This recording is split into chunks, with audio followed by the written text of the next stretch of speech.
the imperial core. Yeah. And then when you look at these guys showing up at the Billionaire retreat, all showing up in their private jets, like that's what they're doing with the money that they saved, that they pushed the expense onto you. So they didn't have to pay a casting director to sit in a room and hire a camera and hire an actor to act opposite everybody. That was an expense they saved. Then they're doing that to everybody else who works on all the shows and movies as well. What do they do with the money? They take it to Sun Valley, Idaho. The fact that did you watch the clip of Iger at Sun Valley today? I did not. You should pull it up. It would be good. Yeah. I did actually. Where he said our asks are This just is not. Yeah. This is the one, right? Yeah. Hold the on. worst time in the world to add to that disruption. Walt Disney Company's CEO Bob Iger is calling the WGA strike and the imminent SAG-AFTRA strike very disturbing, saying they will have a very damaging effect on the whole business. During an interview on CNBC Thursday morning, Iger said that the industry was able to negotiate what he called a very good deal with the Directors Guild that reflects their contributions to the business, and that they'd like to do the same with the writers and actors. There's a level of expectation that they have that is just not realistic, and they are adding to a set of challenges that this business is already facing. He added that while he respects their right and their desire to be compensated fairly, they, quote, have to be realistic about the business environment and what this business can deliver. He also said this of the looming SAG-AFTRA strike. There's huge collateral damage in the industry to people who are, who are support services.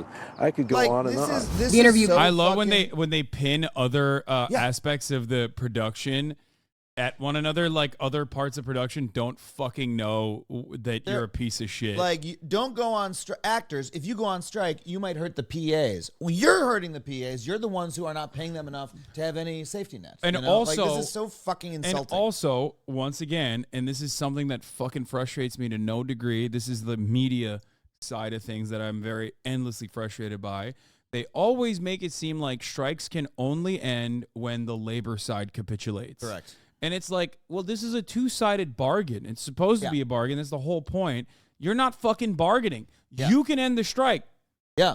The union has, and I talked about this earlier, the union has, as a single like union leader, you have less power to end that strike than this motherfucker does. Absolutely. He single-handedly could end at least Disney's side of the bargain, because that's how power is inside of a capitalist corporation versus inside of a union. The union leader, which is democratically elected, can only negotiate and bring a contract that still needs to be ratified by the labor union rank and file. So, like, it's more up to him than anybody else to end this fucking thing. And he's like, oh, the hurt is going to keep...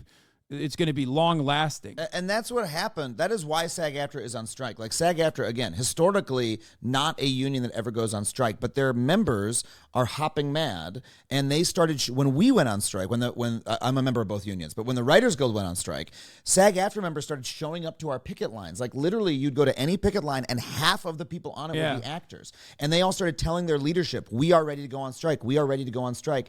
And so if I was a SAG-AFTRA negotiating committee member, I'm in that room, I'm like, I need to bring back an amazing deal, or else I'm not going to be able to get it ratified, and I'm going to be tossed out of my ear by my own members.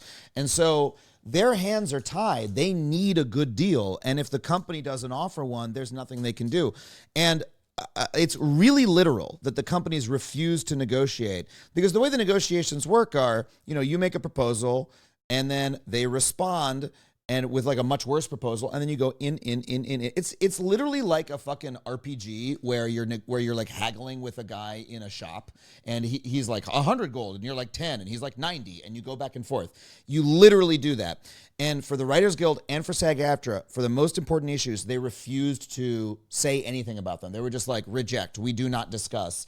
And that's not negotiating. So, I mean, it's not like we can just like drop the proposal. It's something the members need. So they forced our hand, another acting. But then what they do is they act like it was just our choice. And they're like, we're so disappointed that the actors decided to do this horrible thing to their fellow workers. Yeah. The great thing is the other workers in Hollywood are way too smart for that bullshit. Yeah, because they also, like IATSE recently had, not that long ago, their contract renegotiations. They, Yeah, and they have another one in a year. And they're going to have to level a strike threat too. And by the way, when you were, we talked about this when you joined us on the picket line, we shut down the Marvel show, right? Like, all we do is throw up the picket line. The only reason the show's shut down is because the IATSE members and the Teamsters decide to respect our picket line. Yeah. So they are the ones saying, I will take the sacrifice on for you. If they go through and they say, you know what, man, I'm sorry, I got kids to feed. I got to have a day's work. I got to cross the picket line. I'm like, I honestly don't harbor ill will towards that person, but when when they are choosing to honor our picket line, then I'm not harming that person. We are working together. That's solidarity, and that's what almost everybody in town is doing. I was speculating what I think is what they want to do basically with AI, especially paired up with VFX, which is like an aspect of the commodity production that is like, one, international. Yeah. And two, not really usually unionized. Non-union VFX. It's non-union. What I believe they want to do is basically upload like famous actors 100%. and then just have CGI take it the rest of the way. Oh, yeah. There was information today. We haven't seen totally all the proposals yet. They're about to publish it.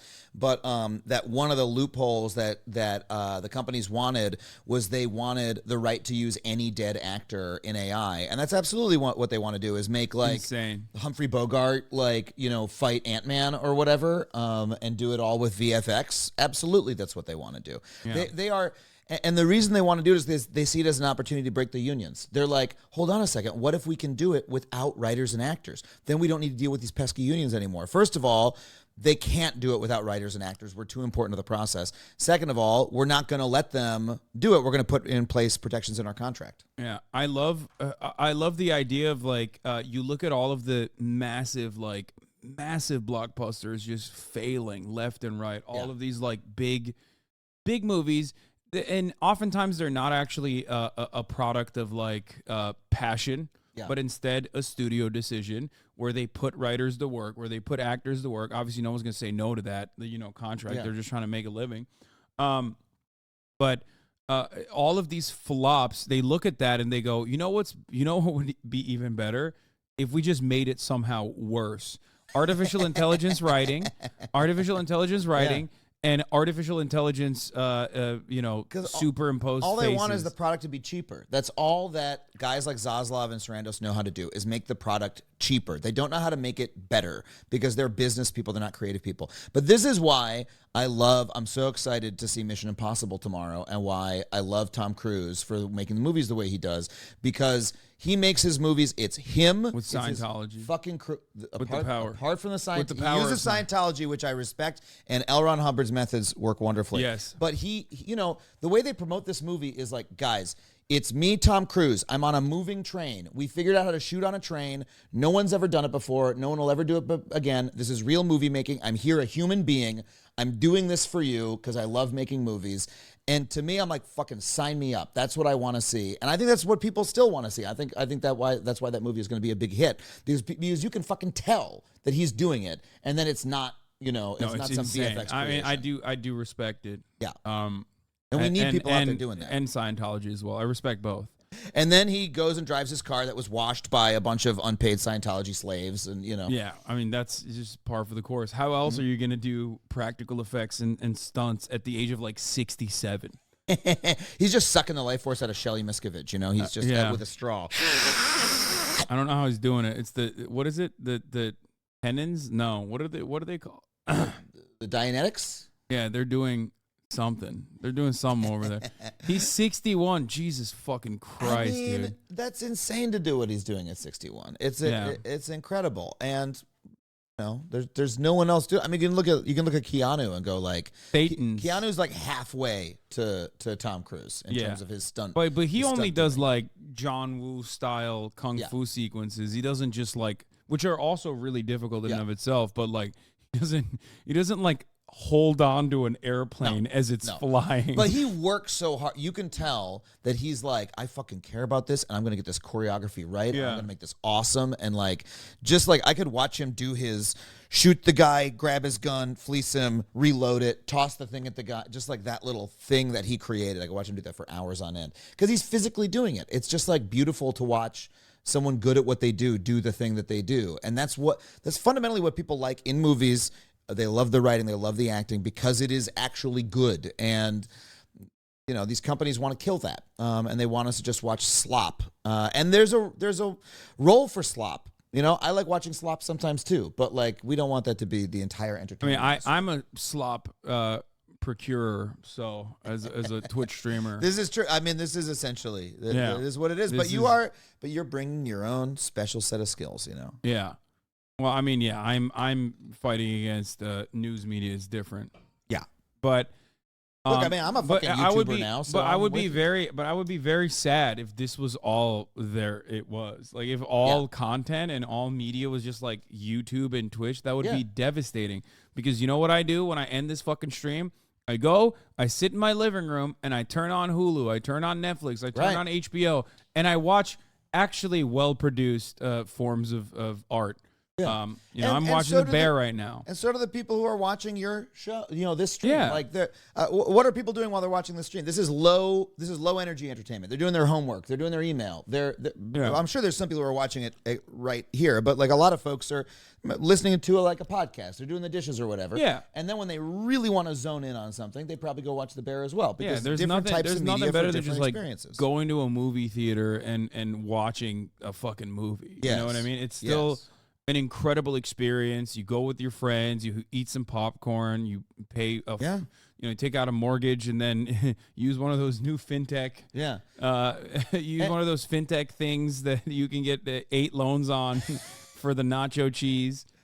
And people still want it, and they're always going to want it. And everyone says, "Oh, what's going to happen when they replace you with AI?" That's like so fucking ignorant.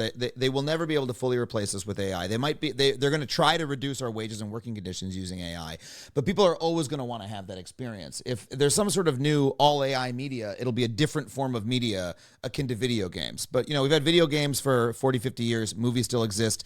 Television didn't kill movies. Movies didn't kill the radio. The radio didn't kill theater. Like, new forms of media exist alongside old ones. People are always going to want to watch American movies and television. Well, wait. Somebody told me about this. Can we watch this? Oh, this is like kind of ominous. It doesn't. I don't think it portrays him in a good light. People on Twitter liked it, but it's like kind of weird. I love my popcorn. Movies, popcorn. Like the weird buzzing in the background makes it so much scarier. What's with his hair? And his fucking hair is so bad. He looks really bad. So, but here's the funny thing is that we all used to, 10 years ago, 15 years ago, people hated Tom Cruise for being a weirdo. Now they're like, he's our weirdo. This guy's such a freak. We love him. Look at him try to be a human.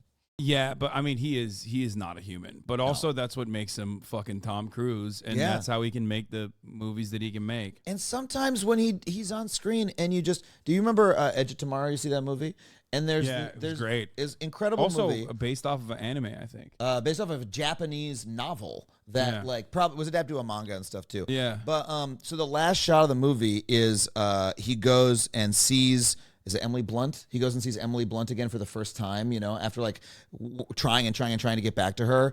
And he like smiles. The last shot of the movie is him just like breaking like, and his smile, I think about it, I still get like chills. It was like the most charismatic smile I've ever seen in my life. I could watch it over and just something about that clip was like, he can't always emote, but when he does, it's great. When he does, it's incredible. Yeah, when he hits it, he hits it. If you heard about, I mean, I'm sure you know about Top Gun, like apparently the romance sequences they had to refilm because like they just had no sexual chemistry between Tom Cruise and the lady. I forget what her name is. Yeah.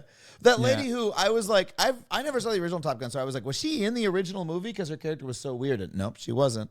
I liked all the scenes of Tom Cruise watching other people have fun in that movie. That was funny. It was a weird movie. But Strike 2, Electric Boogaloo cast. Bob Iger, played by Kevin Spacey. Wait, what? Adam Conover, played by Sebastian Stan. Okay. Who's Sebastian Strike Stan? 2. That guy doesn't look like me. Well, now the weird thing about I Ted love that Sarandos, you made Ram Charan me because I think he's so hot. The wild thing about about Sean Astin is he's actually on the SAG-AFTRA negotiating committee. He's one of the main people like in SAG-AFTRA fighting. Whereas Kevin Spacey is a like a sex, yet another sex rapist. Yeah. And they really shouldn't be next to each other. Yeah. I mean, Sean Astin is a nice guy. A sex rapist.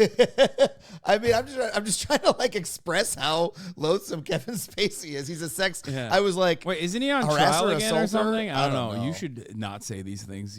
Kevin Spacey has eyes and ears everywhere. I am not scared of Kevin Spacey. Come at me. I'm Come actually, at me, I'm Kevin. actually scared. Kevin Spacey has more bodies than the Clintons, dude.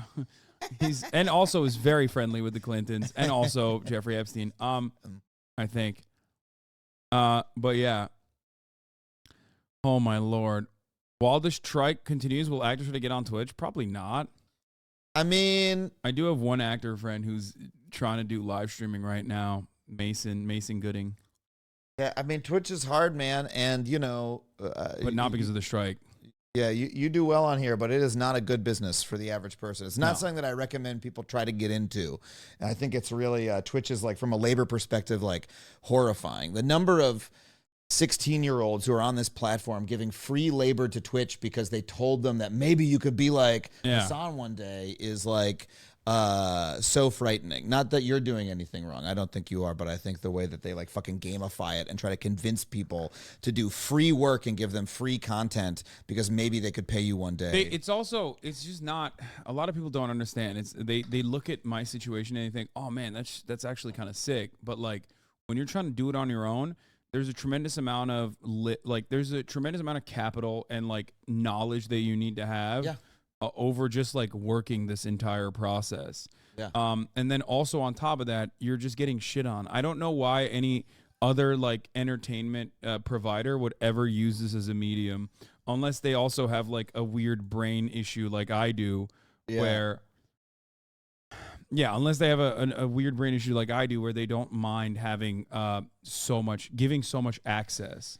Yeah, it's pretty rough. I'm having to, I mean, my thing now, I'm on, the way I make a living right now is on YouTube. I put my podcast on YouTube. I'm doing YouTube monologues, and it's a big transition for me for that very reason. And I'm only able to do it because I was on TV for like 5 years, and so I already have an audience. Jason Blum posted this and then deleted it. # Sun Valley Soldiers with David Zaslaw and the other producer guy. Jason Blum. That's not Blumhouse, is it? I thought that was a different Blum, but it could be. That would kind of suck. He probably deleted it because he was like, "Oh, I don't want to be in a photo with Zaslav."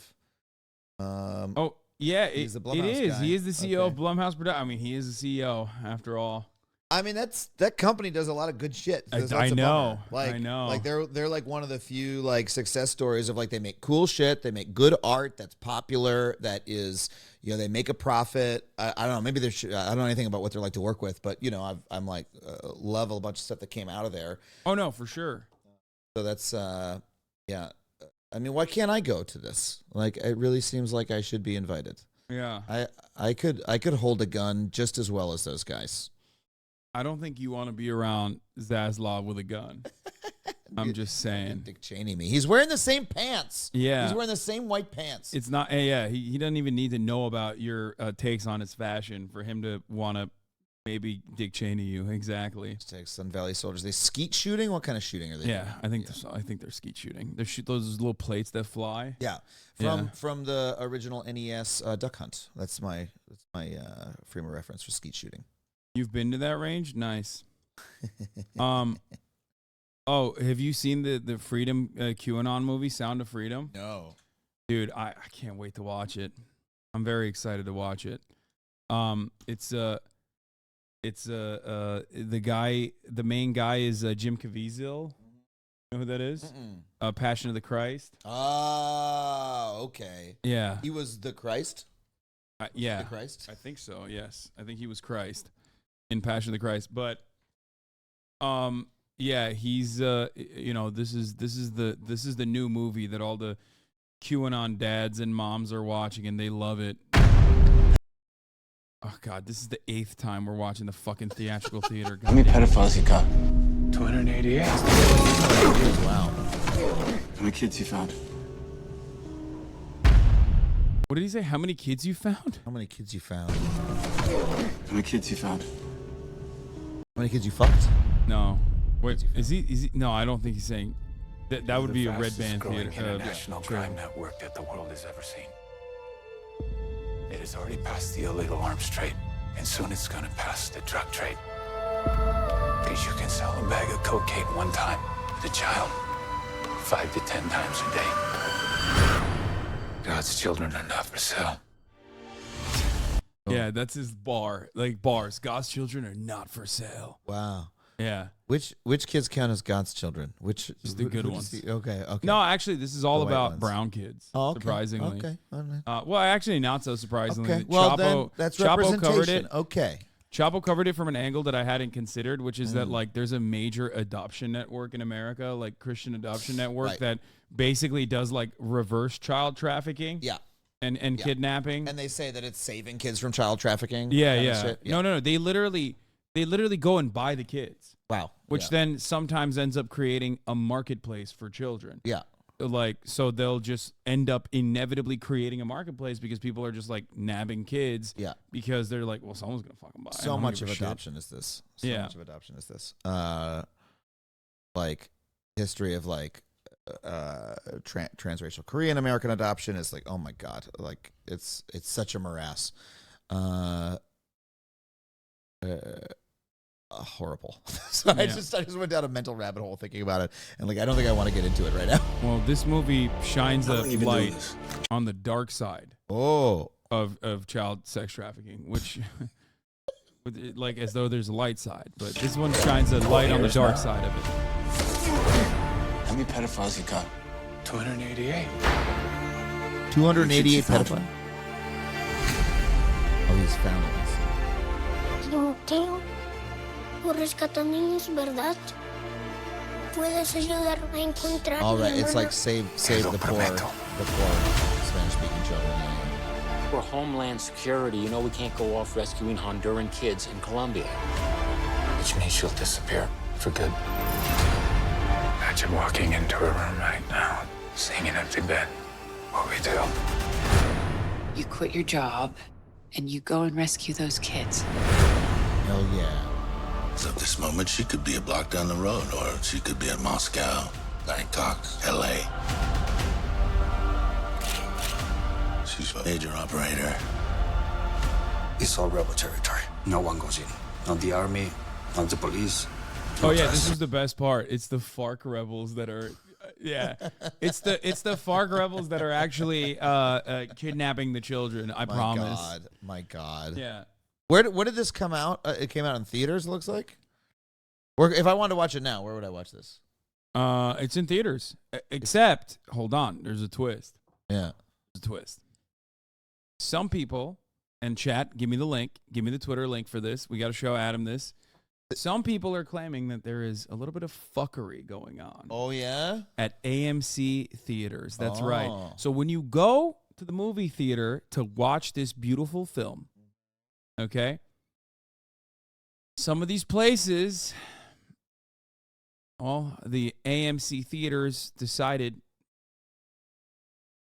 maybe they don't want you to watch it. Trying to stop the movie, AMC customer says theater discouraged her from seeing Sound of Freedom by saying AC was out. She's popping off on TikTok. Here, let's watch. Let's take a look at this. Hold on. So, don't know if any one of you have already been 689,000 likes, by the way. Wow. From myself as well. Oh. to see the Sound of Freedom, but Hey, my give it a friends and bookmark. I just walked out. Hi. And we are curious what your experiences were in the movie theater because we pre-ordered our tickets, paid for them, they were claimed, got the link sent, and this is an AMC theater in Pineville, North Carolina. Some point today, the tickets got refunded to my friend and we couldn't figure out why. So we come anyways to the theater after dinner and they're like, oh, well, we refunded all the tickets because there's no air conditioning in our theaters. Okay, whatever. We don't care. Very suspicious. This is a plot. This is a plot. Yeah. What happened to my right to be sweaty in a movie theater? Yeah, to be exactly. in a Are you stinky still theater, showing a it? BO theater. Yeah, you can still watch it. But they were still showing it. So this brave soul withstood conditions that are quite similar to every European country where there's no air conditioning for some fucking weird reason and decided to watch the movie. So we get to thinking, why did they not send out a notice in the email saying, hey, we refunded your tickets because there's no air conditioning. Well, they just are a shitty And company. we just are curious why didn't they let us know? There was no one in that theater. There was us 4 and 4 other people, 8 people in the theater on a Friday night. There was air conditioning in the lobby. There was air conditioning in the hallways. There was air conditioning in the bathrooms. It was broken. Not the theaters. They don't have the bartender or anything in the theater. No bartender in the theater? What? What is that? What the hell is going on? What does that mean? I want my margaritas. Maybe it's one of those theaters where they serve you alcoholic beverages.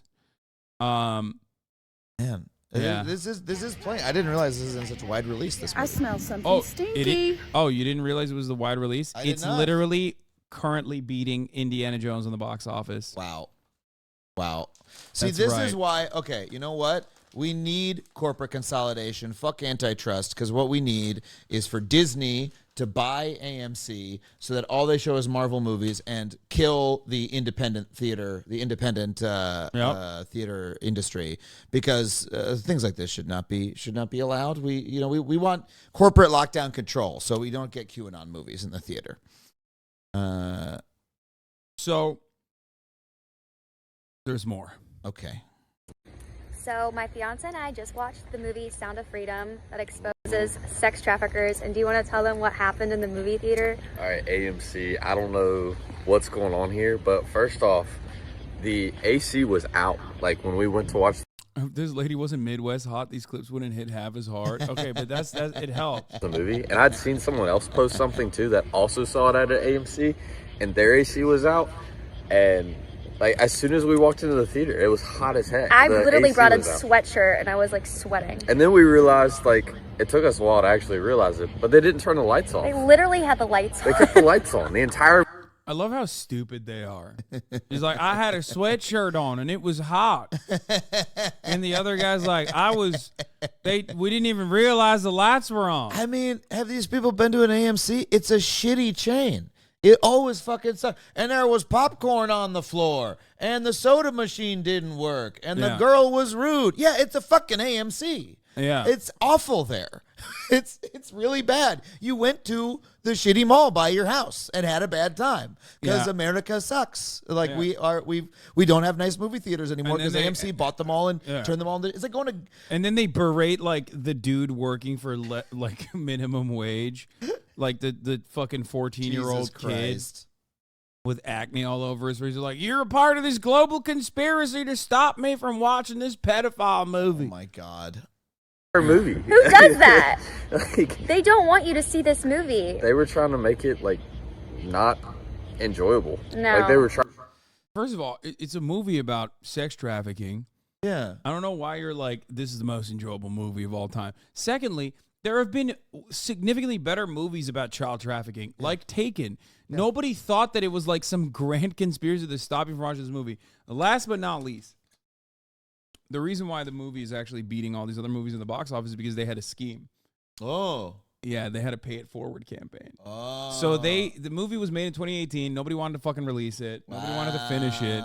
So someone picked it up and they realized, oh, we could sell this with like, QAnon association. Yeah. So that's basically what they did. Jim Caviezel, who's already like kind of a QAnon freak, or actually full blown a QAnon freak, who is the lead in the movie, basically promotes it by saying like you gotta expose the dark side of the sex traffickers like by watching this movie. It's like it's the perfect kind of activism. It's like, oh yeah, I'm eating a jalapeno popper and that's activism. It's perfect. I'm watching a fucking movie. And so where they're encouraging people to like buy other people tickets. Like Yes, pay it and forward. it has already raised like $4 million. So like a bunch of the movie theaters that are showing the movie. This is anecdotal, but like I've heard from people who they go to the movie theater and it's empty. Yeah, but all the tickets are sold out tickets are sold. technically. I mean, there's a tendency. I think we have sometimes watching these people getting kind of mad about like, oh, there's a shitty movie and it's like QAnon. Why isn't the theater? It's making money. And I'm like, these people are just like they're just marks. They're just getting sold. Yeah, here it is. Like This is it. they're like somebody figured out how to get them to how to separate them from their money by telling them bullshit that they want to hear. Like, great, that's how the entertainment industry works.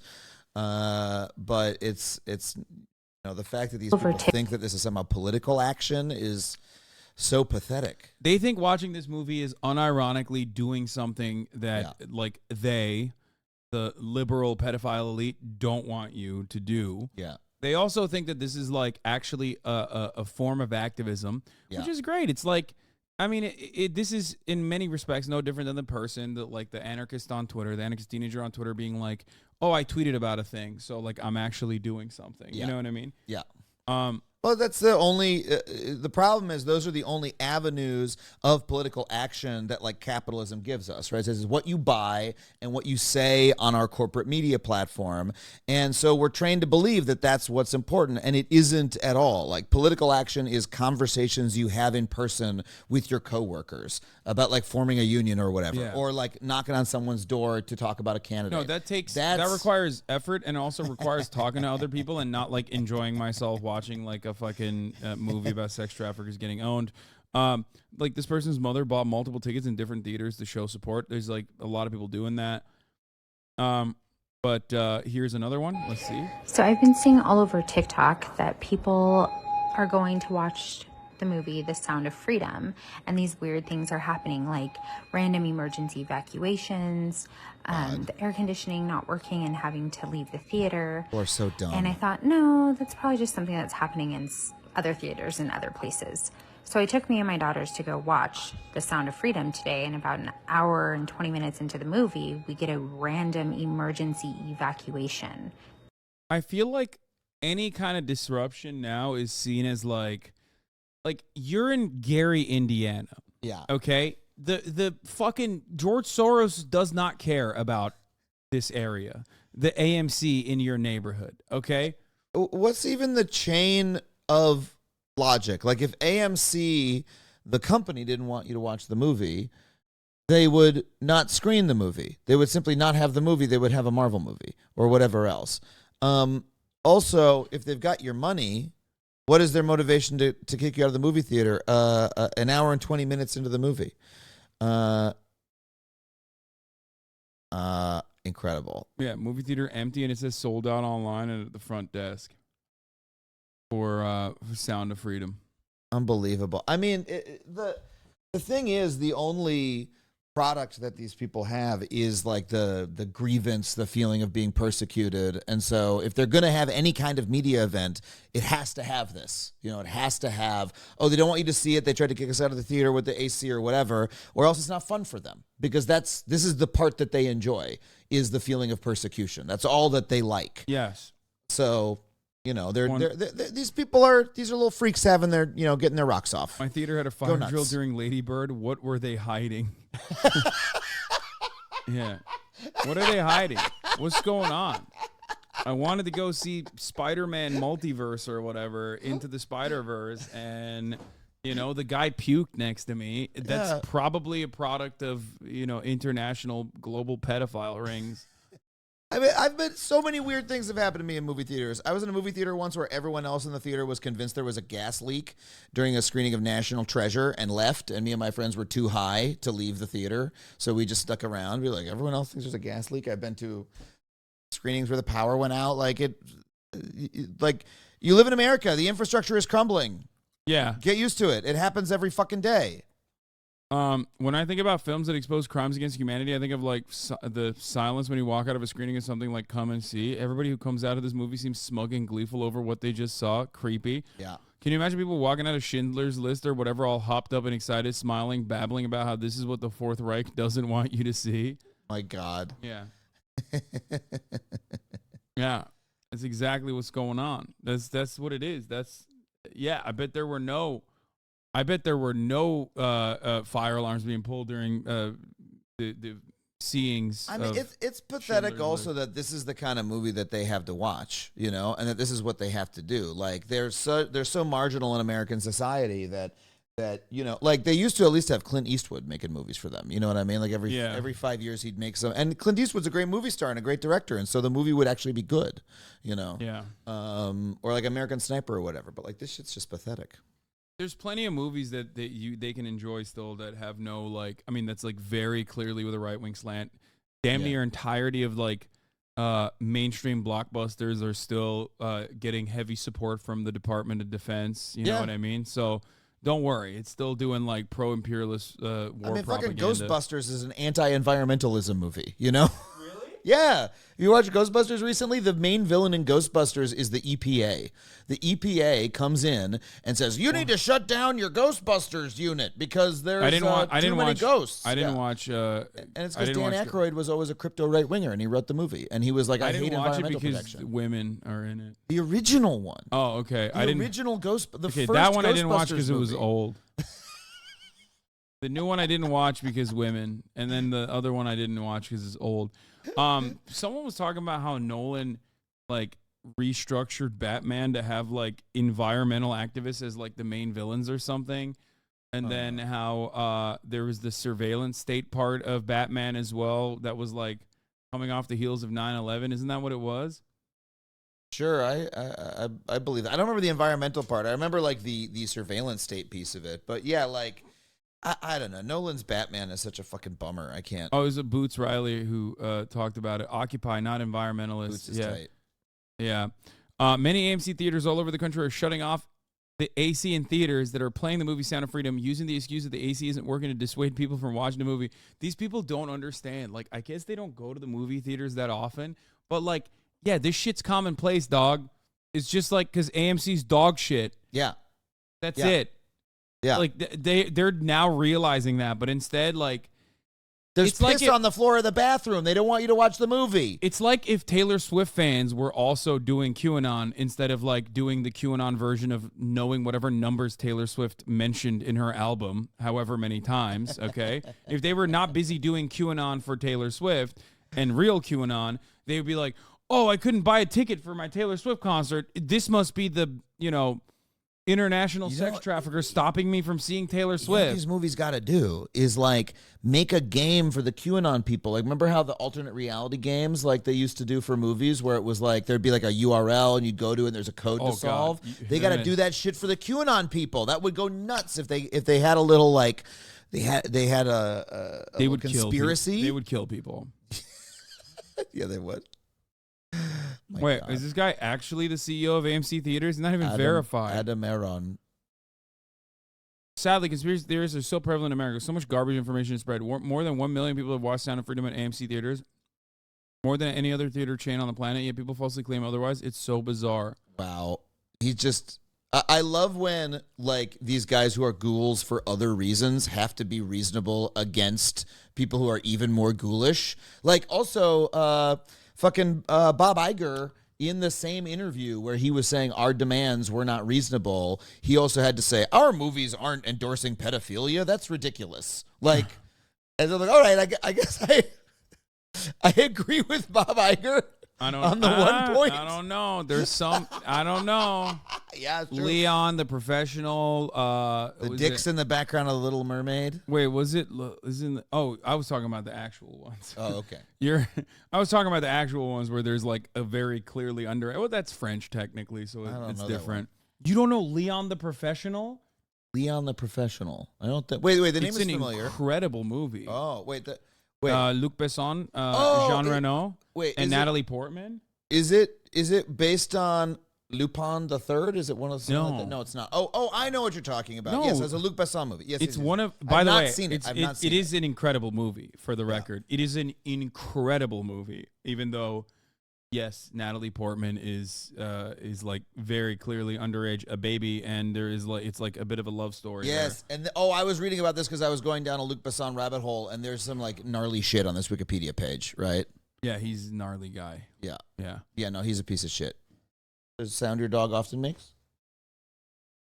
She's dreaming and snoring.